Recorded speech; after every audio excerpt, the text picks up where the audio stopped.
How many of you have heard of intelligent design, this idea? Yeah, great.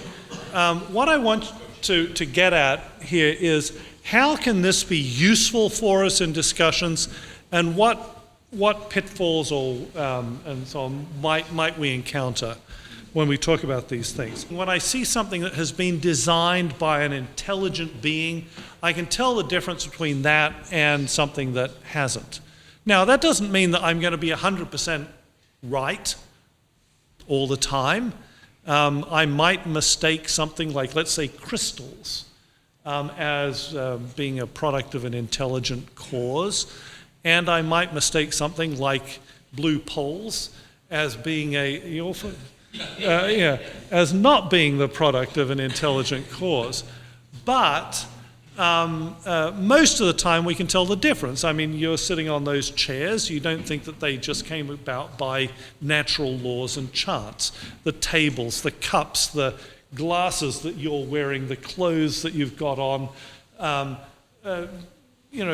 we can tell that those are not the product of natural laws and chance, whereas, I don't know, I'm trying to think of a good example of something that is kind of product of natural laws and chance. Dirt, let's say, or sand at the beach. We have a good sort of materialistic explanation for those sorts of things. I'm showing you a picture here of the Eiffel Tower. I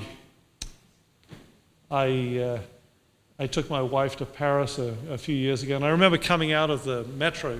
They sort of come upstairs, and there was the Eiffel Tower, and we both sort of stood there and said, wow. And that's why did we do that?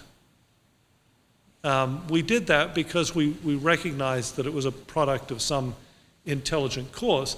Now, the interesting thing about the Eiffel Tower is that, where was I? Oh, I was in Lisbon a couple of years ago, I guess, and I was standing in line to take an elevator that they have there that was designed by Gustav Eiffel's son. And it's nothing like as elegant as the Eiffel Tower.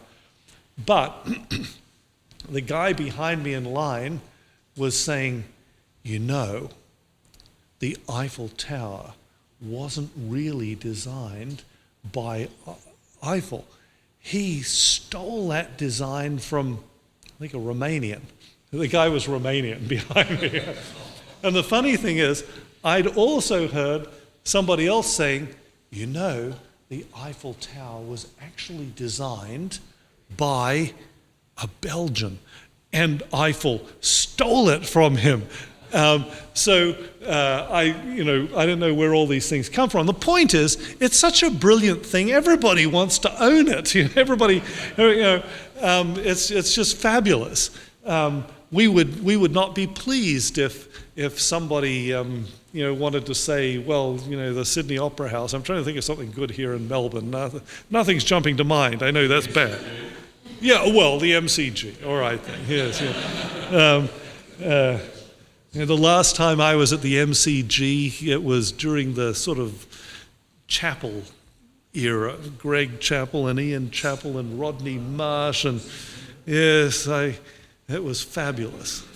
Anyway, yes, the MCG, we don't want people coming along and saying, well, that was actually stolen from Adelaide, let's say, and brought over here, and now these... Oh, okay. The point is that belongs in Melbourne. It's a Melbourne thing. We want it here, I guess. Because it represents, well, I'm not sure when I was there that it represented any intelligence at all. But there was lots of shouting at particularly the West Indians. But it was great. The point is, when we see something brilliant, we kind of respond to that in some way. There's something in our brains that tells us the difference between a product of intelligence and something that isn't a product of intelligence. Now, there are big differences. I'm not going to go into all of them, but big differences between intelligent design and creationism. I consider myself to be a creationist, but I also do a lot of work that is really along the lines of intelligent design. Okay? Biblical creation starts from certain scriptural claims. That's the beginning, right? I'm a Christian. I'm a Seventh-day Adventist. Scripture is it. Everything else is subordinate to the claims of Scripture for me as a Seventh-day Adventist. And it looks for empirically detectable designs of God's work in nature. I mean, isn't that what the Bible encourages us to do? It says the heavens declare the glory of God. Well, if I want the glory of God declared to me, then I need to look up and start contemplating what's there, right? Or you have the whole of Psalm 111. You know, this is a whole psalm that is calling on people, in my opinion, to do science. It's a beautiful thing. On the other hand, intelligent design starts with nature and asks, which causes explain what we empirically observe in nature? What cause is the best explanation for the phenomena that we observe? So it's starting at a completely different place. Now, because I'm a Christian, because I believe in coherence, I believe that these things will come together in some way. Both intelligent design and creationism converge on the same observation that the work of an intelligent being is evident in nature. Now, there are lots of definitions that you'll see of intelligent design out there in the media. I've just sort of got a few here. Intelligent design, today's tarted up version of creationism. Intelligent design is lipstick on the pig of creationism. Life is too complex to have evolved. Really, that last one is something that is done written by journalists who are trying to do a better job than the average. But none of these actually are the way that people who are advocates for this idea would really define what they're doing. This is how the Discovery Institute in the United States would define their project. They say intelligent design is the study of patterns in nature that are best explained as the product of intelligence. They're not saying that every pattern in nature is best explained this way, but that they believe that there are patterns in nature that are better explained as products of intelligence than as products of chance and natural laws. And you would think that this would not be a particularly controversial thing. Here's Richard Dawkins writing. I'm assuming you're all familiar with Richard Dawkins. He says, biology is the study of complicated things that give the appearance of having been designed for a purpose. Okay. Yeah. How could Dawkins get out of a statement like this? Okay. The key word in here is appearance. Richard Dawkins believes that we should not believe what we see. We should not believe what our brains logically tell us about nature. That we should have a metaphysical commitment to basically materialism, and by the way, he's not alone in this. He's just a nice example of it. And by the way, Dawkins is wonderful. I really appreciate him because he's not trying to pretend to be something that he isn't. It's frustrating when people are sort of trying to, sort of thread a needle through a hole that doesn't exist. He's not trying to do that. He's very clear. He states exactly what his thinking is. The appearance. He says that appearance is an illusion. That's what he calls it, an illusion.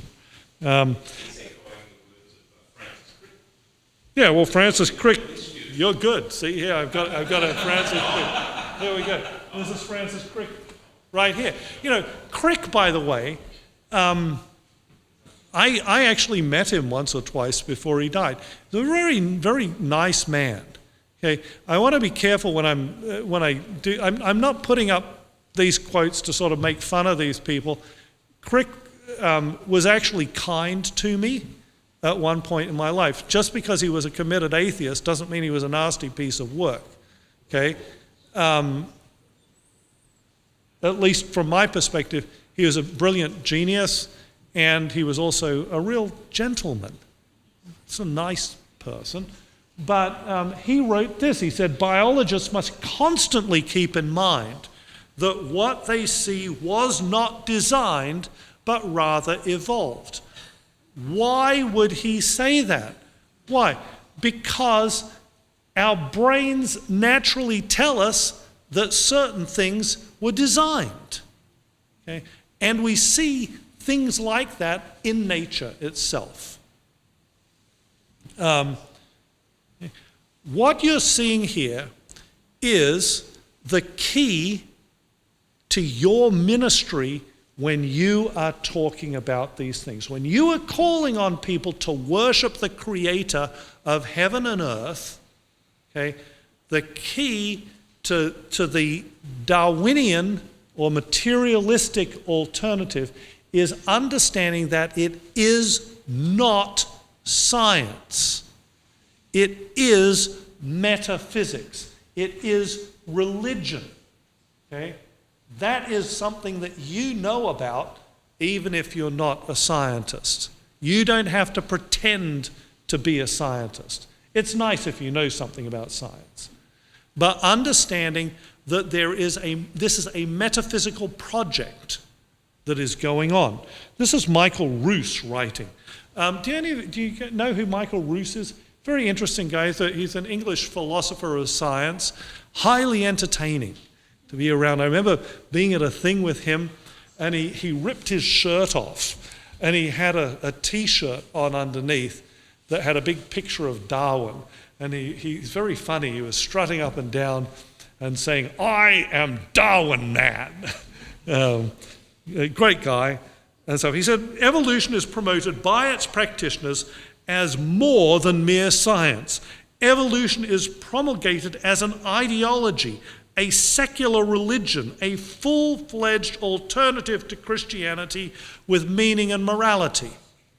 And by the way, some of the leaders of this idea of Darwinian morality or evolutionary morality come from Australia. Peter Singer being the probably number one fellow out there. Singer is fantastic, because he takes Darwinism to one of its logical ends. I'm not saying it's the only one, but it's certainly one of those logical ends, and he does it with clarity, which is refreshing. What about intelligent design? Is it a theological project as well? Well, there are two kinds of design arguments out there. One is from nature to design. Okay? One is looking at nature and saying, well, that looks to me like it's best explained in terms of design, in some intelligence. And the other is from design to God. If there is design in nature, who did it? Was it the God of the Bible? Is it the God that we worship? Or is it some other kind of God? Or is it space aliens? It sounds like a joke, but Crick believed it would quite possibly space aliens.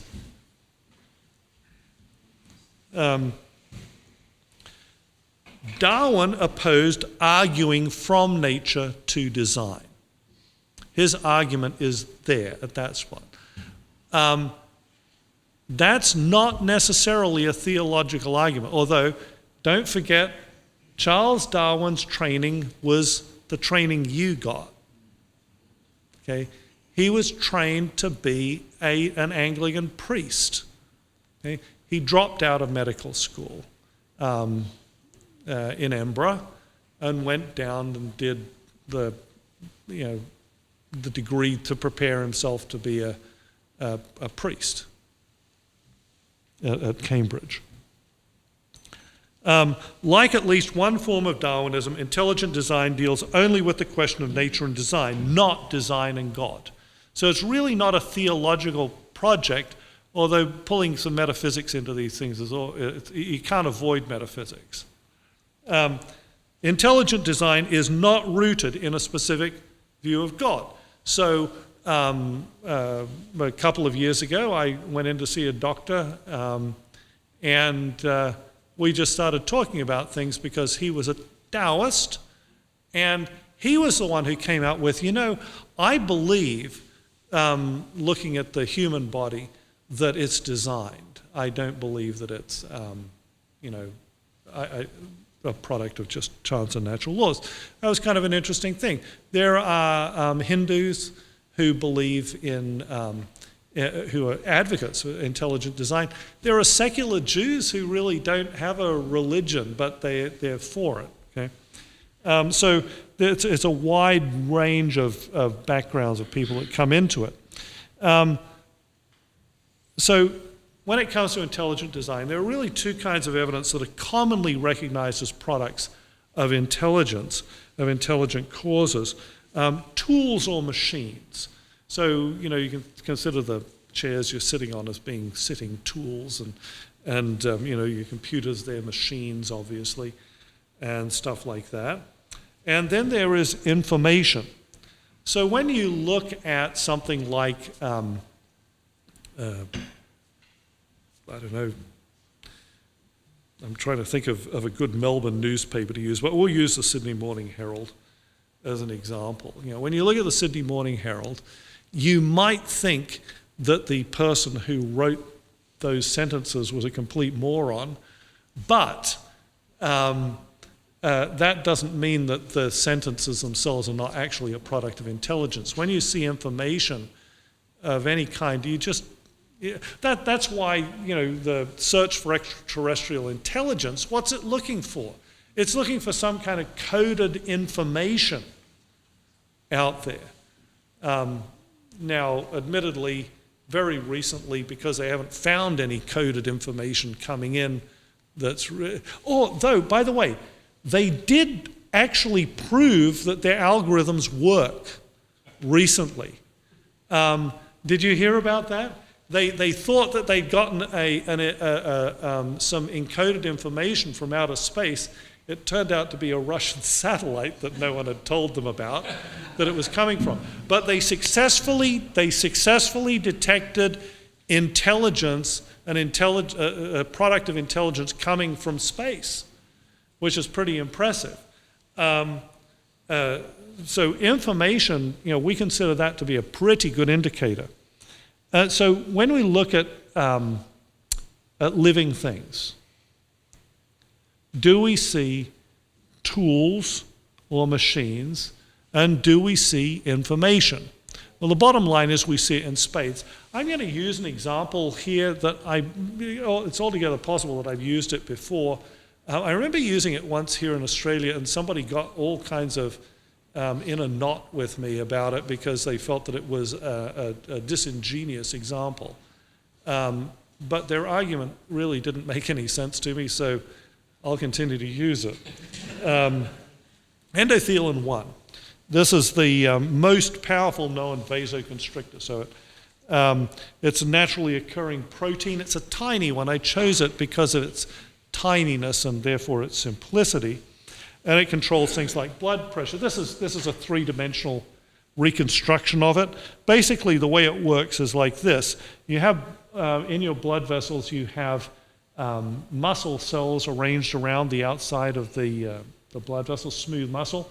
And in the surface of those muscles are these protein receptor molecules. They have something sticking out that's a specific shape, basically, and along comes endothelin 1, and endothelin 1 happens to fit into those receptor molecules, and when that happens, that sends a signal across the surface of the cell, and the cells then contract and the blood vessel is constricted. Very important that this happen, because if they don't, then your blood will not be distributed correctly in your body, and you probably will not live. It also helps to save your life. So you can think of the relationship between endothelin 1 and the receptor as being basically a lock and key kind of relationship. There's nothing about the metal that a key is made out of that says it has to be exactly the right shape to fit the specifications of the lock. That shape comes from the locksmith who makes it the correct shape, right? And then it works. There's nothing magical about proteins that says they have to adopt a specific shape that one fits in with the other. Those specifications are independently determined, but they must work perfectly. And we call this, this property specification, which is a very important concept when it comes to intelligent design. It's not just that something is complex, it is that it is specified. There are all kinds of complex things out there that are the product of just chance, right? So if you are randomly determining numbers in a series, for example, if you have them 1, 2, 3, 4, 5, 6, 7, 8, 9, 10, then you're probably going to say, aha, somebody wrote those numbers like that. But if you are just randomly generating 10-digit sequences of numbers, 10, 3, 7, 5, 2, now I've forgotten which ones I haven't mentioned, but that particular sequence has an equal probability. It's just as unlikely, it's just as complex. Complexity isn't the thing, but when there's something specified about the sequence of a thing, that's when we recognize some kind of design in there, some kind of meaning or what have you. Anyway, here's a different way of depicting endothelin 1. It's only 21 amino acids long. It's a very, very, very tiny protein. And I want you to get a feeling for how much information is actually involved in the production of this particular protein. You think because it's tiny, I thought when I initially chose it, because it was tiny, it would have a relatively small amount of information associated with it, so therefore it wouldn't be too difficult to understand what's going on. It turns out there's a lot of information. When endothelin 1 is released from cells in the first place, it's actually released as big endothelin 1. So I'm just depicting the light green there represents the endothelin 1, and the extra bit there, the dark green bit, that's the bit that's attached to it when it's big endothelin 1. And you're probably wondering, well, why does it have to be big like that? What is that extra bit doing? It acts like a safety catch.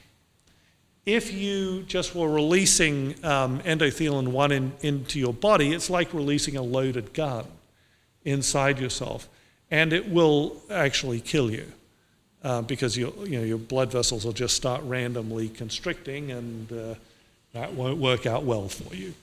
So you've got that extra bit on there that acts like a safety catch, and so there has to be some information actually encoded into the protein molecule itself, telling another protein machine, an enzyme, to cut it at that particular point. And that's what happens when endothelin 1 is in the right place where it needs to function. So there's a lot of other bits and pieces involved with this thing. So there's the cutting information's encoded in there. But when endothelin 1 is made in the first place, it's actually produced as pre-proendothelin 1. And pre-proendothelin 1 is 212 amino acids long. We're getting up into the range of a normally sized protein at this particular point. And you're probably wondering, well, what are all those extra bits doing? Right at the first of all, there has to be information in there for cutting off all that extra stuff, right?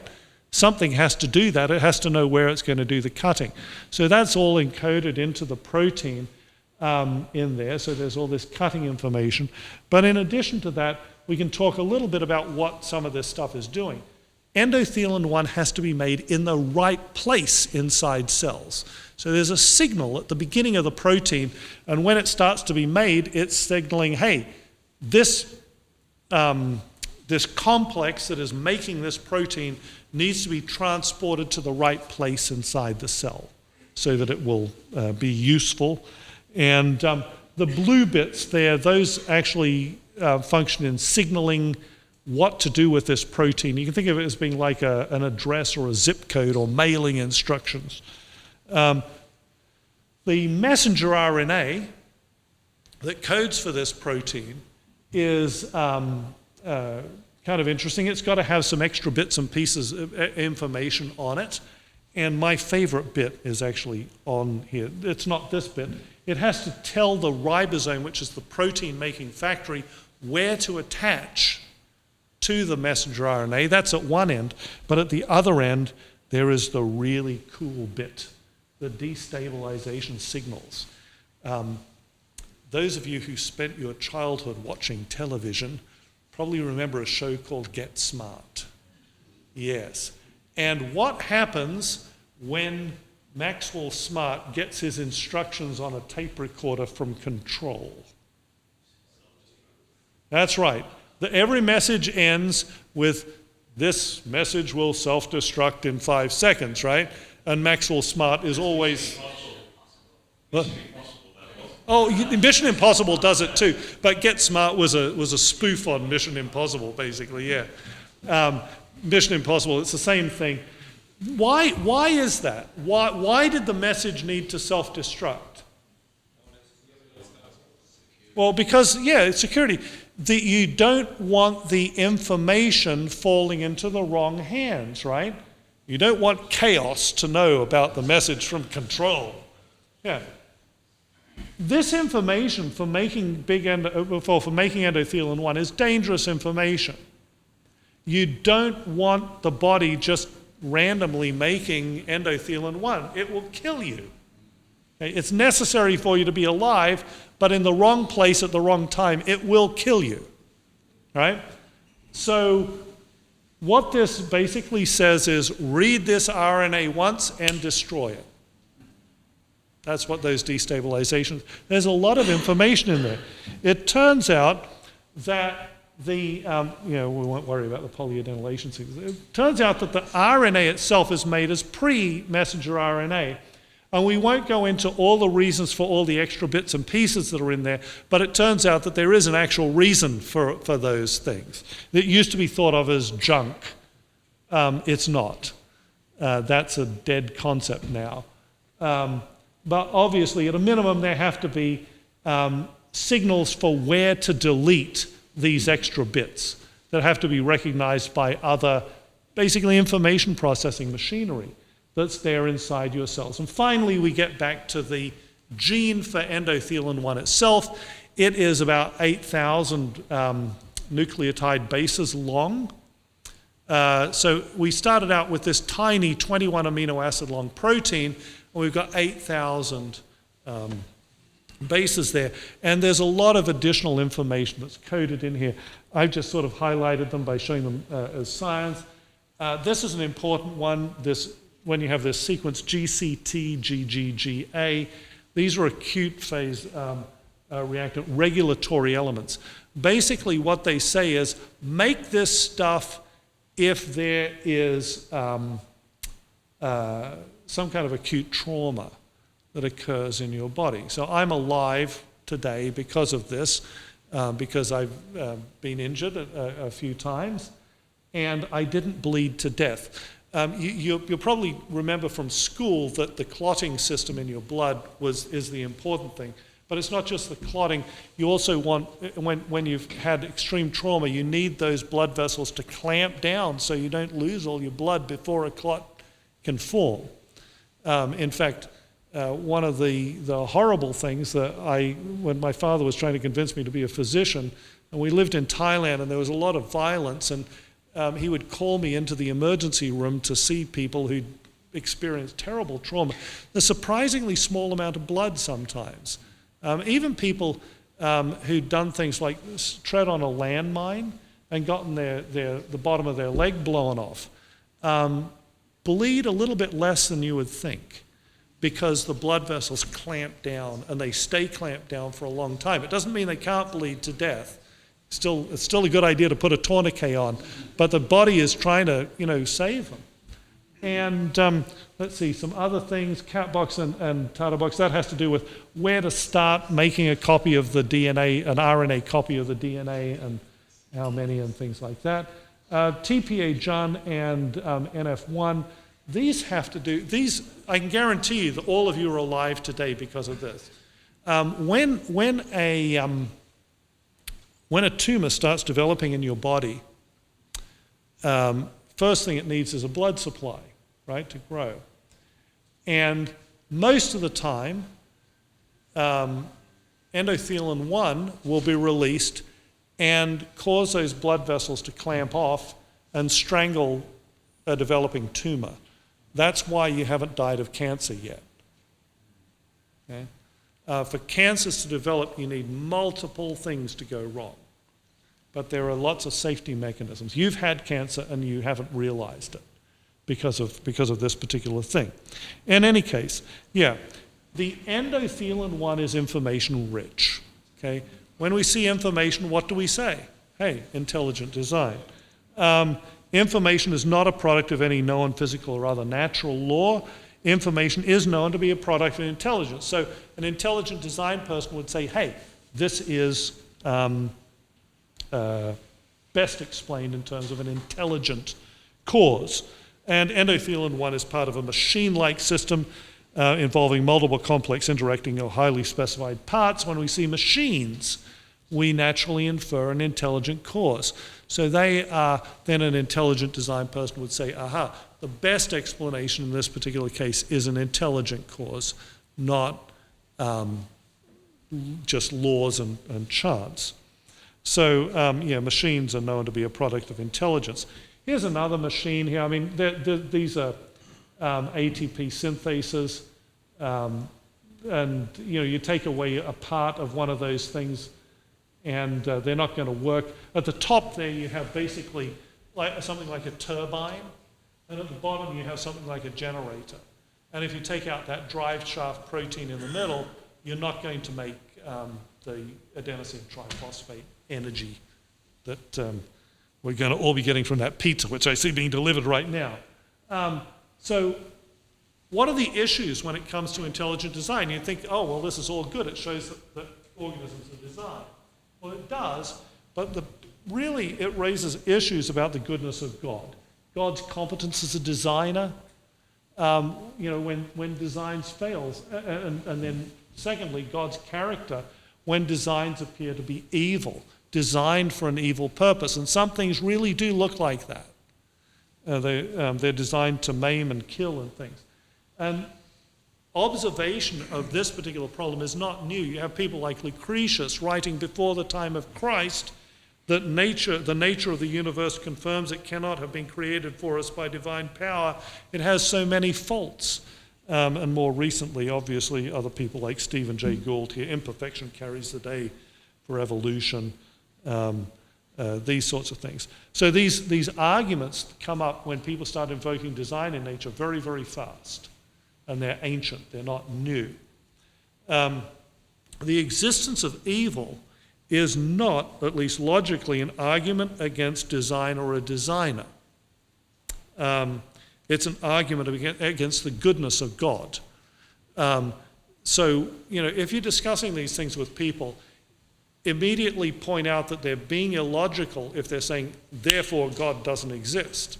No, design, intelligent design, the design that is evident in nature reveals that God exists, but they need to be mighty worried because God might be evil. The good news is, you're Christians, you know God isn't evil, and you can talk about the goodness of God at that particular point. But that comes back to the question of how can there be a good God in an evil world? Christians have abundant evidence of the goodness of God exemplified in the life and death and resurrection of Jesus Christ. That really puts God's goodness beyond question, in my opinion, but there are other things that you can bring to the argument. like all other worldviews, Christianity deals with the origin of evil and offers a solution. Ours just happens to have two advantages. It's beautiful and it's true. So, when intelligent design raises questions about God's goodness and those sorts of things, you might wonder, well, what good is it anyway? Here is how I look at it. What is it good for? The analogy that I would use is basically a plow. The intelligent design is a plow that goes through and it turns over the old sod of materialism. It says materialism, that's really not going to work. Okay? But it doesn't go further than that. And so it plows up the old sod of materialism. What occurs afterwards is really a big question. If we want something, something beautiful to grow up afterwards out of that soil, you can't just plow up a field and expect that you're going to get what you want. Somebody has to be going behind that plow sowing, right? That's what you guys are doing. You can come behind that plow and sow seeds of truth, but if you don't, I can guarantee you that there are a lot of weeds that are going to grow up. So here are some conclusions. Intelligent design makes logical inferences from empirical data. It is consistent with scriptural claims about God's interaction with the material world, but does not prove specific scriptural claims true. Okay. Intelligent design raises profound theological questions, but they're questions that you're equipped to address. And from a Christian perspective, intelligent design is half the battle, but a worrying half-truth unless seeds of truth are sown after the intelligent design plow. And when it comes to dealing with these things, I'll leave you with this text. If any of you lacks wisdom, let him ask God, who gives to all liberally and without reproach, and it will be given to him. I don't consider myself to be a particularly wise person. I know that I don't always have a brilliant answer to every single question. But I also do know that God, through his word and working through us, will use us if we place ourselves in his hands and we're faithful to him. And that's, if nothing else, I would say the take-home lesson for today.